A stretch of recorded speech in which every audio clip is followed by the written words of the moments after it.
பிரதான பிரச்சனைகளையும் எம்பி அளித்த விளக்கங்களையும் இதுவரை பார்த்தோம். அடுத்ததாக களத்தில் இருக்கும் நமது செய்தியாளர் மோகன்ராஜ் அளிக்கும் விவரங்களை பார்க்கலாம்.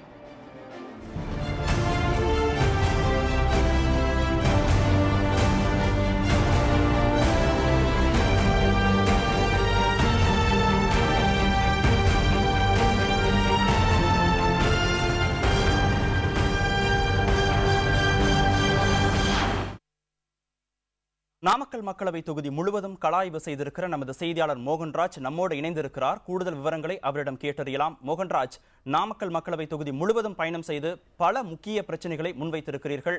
அந்த தொகுதி மக்களின் எதிர்பார்ப்புகள் என்னென்ன? கார்த்திகேயன், இதுவரைக்கும் நம்ம நாமக்கல் நாடாளுமன்ற தொகுதிக்கு உட்பட்ட சட்டமன்ற தொகுதியில் நிலைவரும் பிரச்சனைகளை பார்த்தோம். இது தவிர இன்னும் பல பிரச்சனைகளை இங்க இருக்கும் மக்கள் முன்வைக்கிறாங்க.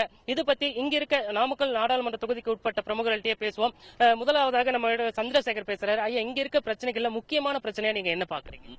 மரவள்ளி பாக்குறேன் சார். 18 மாவட்டத்தில் விளையிற மரவள்ளியில உற்பத்தி வரக்கூடிய உற்பத்தி செய்யறது ஜவ்வரிசி இங்கதான் உற்பத்தி செய்யப்படுகிறது. ஆனா அந்த ஜவ்வரிசியில ரசாயன கலவைகள்லாம் சேர்த்து வெண்மைக்காக சேர்த்து முதல்ல பண்ணிக்கிட்டு இருந்தாங்க.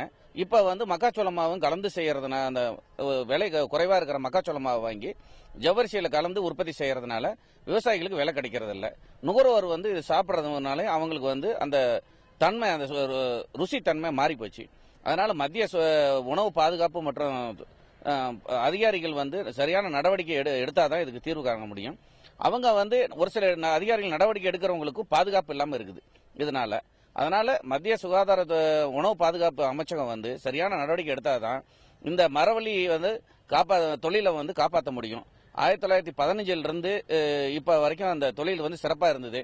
இப்ப 15 ஆண்டு காலமாக அதுக்கு சரியான வழிகாட்டுதல் இல்லாதனால இந்த தொழில் அழிஞ்சுக்கிட்டு வருது.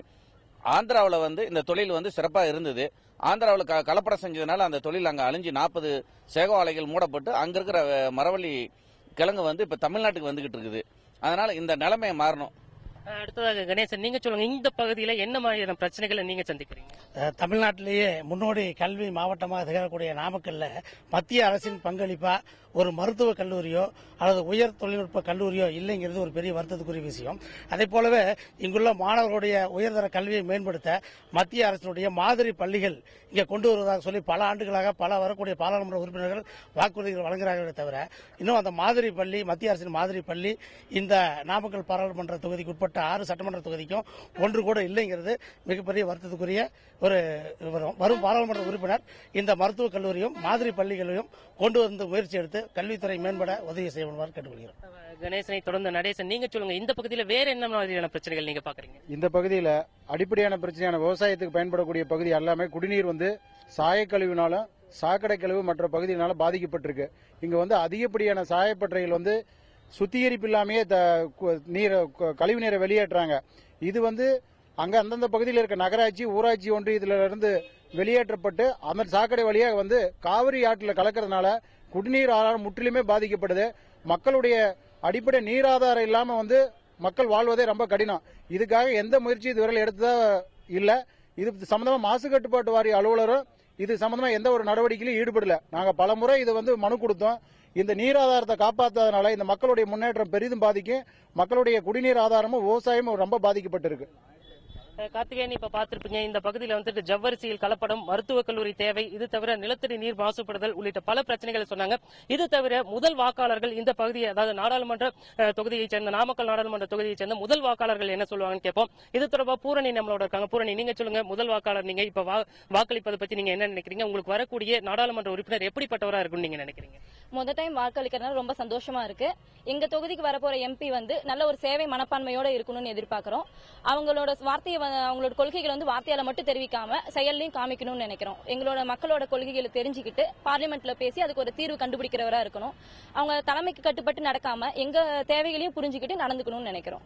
அடுத்து புவனேஸ்வரி, நீங்க சொல்லுங்க, முதல் வாக்காளரா நீங்க என்ன கருத்தை சொல்ல விரும்புறீங்க? எங்களுக்கு வரப்போற எம்பி வேலை இல்லாத பட்டதாரிகளுக்கு நிறைய நலத்திட்டங்கள் அறிவிச்சு அவங்களுக்கு நிறைய வேலை வாய்ப்பு வழங்கணும்னு ஆசைப்படுறோம். எங்களுக்கு வரப்போற எம்பி அவங்களோட தேவையை பூர்த்தி செஞ்சுக்காம மக்களோட தேவையை பூர்த்தி செஞ்சுக்கணும்னு நாங்க ஆசைப்படுறோம். கண்டிப்பா ஒவ்வொரு எம்பியும் சுயநலம் இல்லாம செயல்படணும் நீங்க சொல்லிருக்கீங்க. அடுத்ததாக ஸ்ரீ அஸ்வத்தா, நீங்க உங்களோட நாடாளுமன்ற உறுப்பினர் எப்படி இருக்கணும்னு நினைச்சு எதிர்பார்க்க? எங்க தொகுதிக்கு வரப்போற எம்பி அவங்களோட தேவைகளை மட்டும் பூர்த்தி செய்யாம மக்களோட தேவைகளை பூர்த்தி செய்யணும்னு ஆசைப்படுறோம். நாங்க அதை தான் எதிர்பார்க்கிறோம். அது மட்டும் இல்லாம அடித்தளத்துல சமுதாயத்துல அடித்தளத்துல இருக்கிற மக்கள் இன்னும் அவங்களுக்கு ஊக்கம் பிளஸ் அவங்களுக்கு நிறைய அட்வான்டேஜஸ் அதெல்லாம் எடுத்து சொல்லி அவங்களையும் முன்னிலைக்கு கொண்டு வரணும்னு ஆசைப்படுறோம். கார்த்திகேயன், இப்ப பாத்திருப்பீங்க இந்த நாடாளுமன்ற தொகுதி நாமக்கல் நாடாளுமன்ற தொகுதிக்கு உட்பட்ட பகுதிகளில் நிலவும் பிரச்சனைகள் மற்றும் முதல் வாக்காளர்கள் தங்களோட நாடாளுமன்ற உறுப்பினர் நாங்கள் தேர்வு செய்யப்போட எங்களோட பிரதிநிதி எந்த அளவுக்கு நல்லவரா நடந்துக்கணும், அவர் எந்த அளவுக்கு எங்களோட பிரச்சனையை நாடாளுமன்றத்தில் பேசணும் அப்படிங்கிற பல்வேறு விவரங்களை முன் வச்சிருக்காங்க. கார்த்திகேயன். மோகன்ராஜ், உங்களுக்கும் இந்த நிகழ்ச்சியில் கலந்து கொண்ட அத்தனை விருந்தினர்களுக்கும் மிக்க நன்றி. அடுத்ததாக வரப்போகும் நாடாளுமன்ற தேர்தலில் கட்சிகள் சார்பில் போட்டியிடலாம் என உத்தேசிக்கப்படும் பேசப்படும் வேட்பாளர் பெயர்களை பார்க்கலாம்.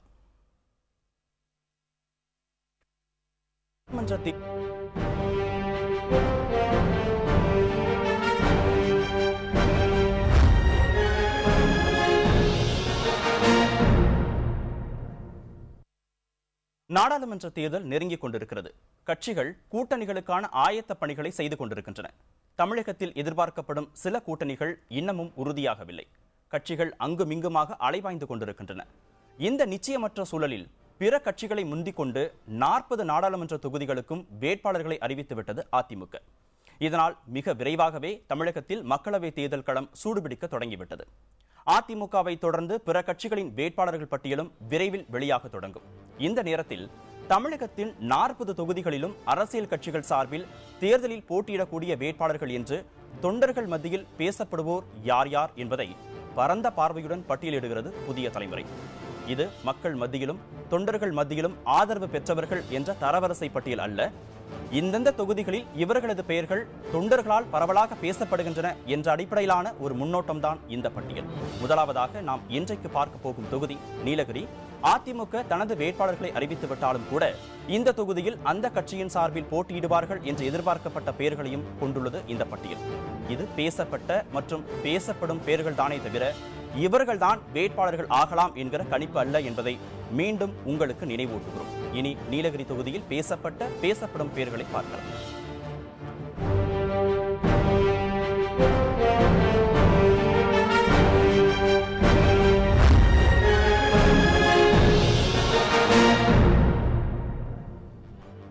நீலகிரி தொகுதியில் அதிமுகவின் மாவட்ட செயலாளர் கலைச்செல்வன், சட்டப்பேரவை முன்னாள் உறுப்பினர் கந்தசாமி, விவசாய அணியை சேர்ந்த மகேஷ் உள்ளிட்ட பலரது பெயர்கள் தொண்டர்கள் மத்தியில் பரவலாக பேசப்பட்டு வந்த நிலையில் குன்னூர் நகர்மன்ற தலைவரான சி கோபாலகிருஷ்ணன் வேட்பாளராக அறிவிக்கப்பட்டிருக்கிறார். 1980களில் இருந்து கட்சியில் இருக்கும் இவர் MA, MPhil மற்றும் LLB ஆகிய பட்டங்களை பெற்றிருக்கிறார்.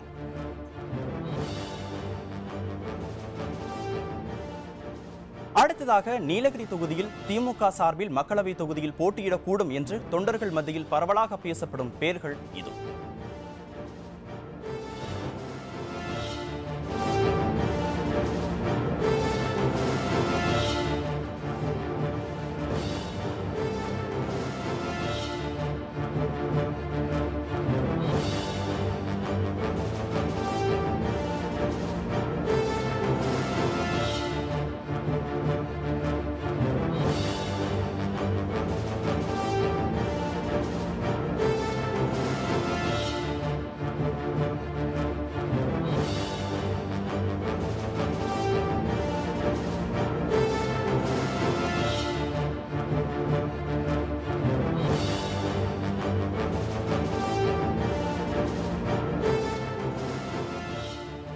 நீலகிரி தொகுதியில் காங்கிரஸ் கட்சி போட்டியிட்டால் அந்த கட்சி சார்பில் யாருக்கெல்லாம் வாய்ப்பு கிடைக்கலாம் என்று தொண்டர்கள் மத்தியில் அடிபடும் பெயர்களை தற்போது பார்க்கலாம்.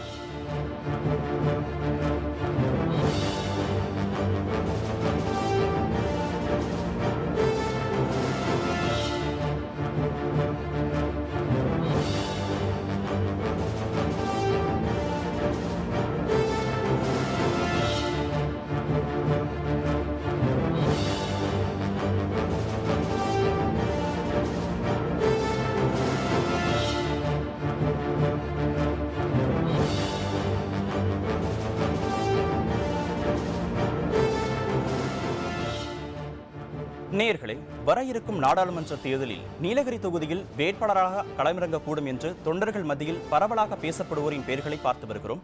இது தொண்டர்கள் மத்தியில் வெளிப்படையாக பேசப்பட்டு வரும் பெயர்கள் மட்டுமே. இவர்கள்தான் நீலகிரி தொகுதியின் வேட்பாளர்கள் என்று கருதிவிட வேண்டாம். அடுத்ததாக, நீலகிரி தொகுதியில் பாரதிய ஜனதா கட்சி போட்டியிடும் பட்சத்தில் அங்கு அந்த கட்சி சார்பில் யார் போட்டியிடக்கூடும் என தொண்டர்கள் பேசிக் கொள்கிறார்கள் என்பதை பார்க்கலாம்.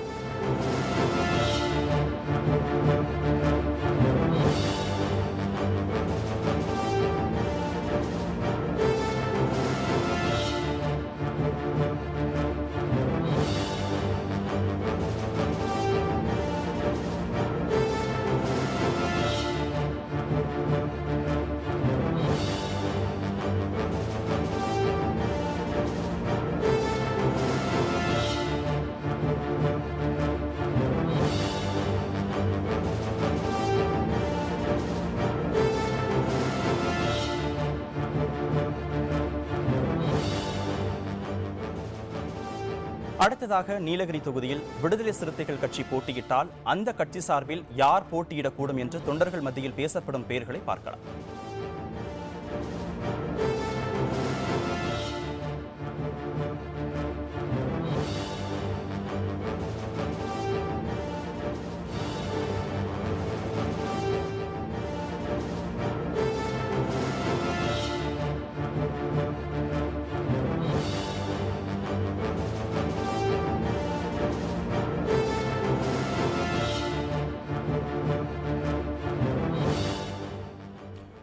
வரப்போகும் மக்களவை தொகுதியில் நீலகிரி தொகுதியில் அரசியல் கட்சிகள் சார்பில் போட்டியிடக்கூடும் என்று தொண்டர்கள் பேசிக்கொள்ளும் பிரமுகர்களின் பெயர்களின் பட்டியலை பார்த்தோம். நேயர்களே, இது தொண்டர்கள் மத்தியில் பேசப்படும் பெயர்களின் பட்டியல்தானே தவிர கட்சிகளால் பரிசீலிக்கப்பட்டு வரும் பட்டியல் இல்லை. அதனால் இவர்கள்தான் வேட்பாளர்கள் என்று கருதிவிட வேண்டாம். நாளை வேறொரு தொகுதியில் பேசப்படும் பெயர்களை பார்க்கலாம். தொடர்ந்து இணைந்திடுங்கள் புதிய தலைமுறையுடன்.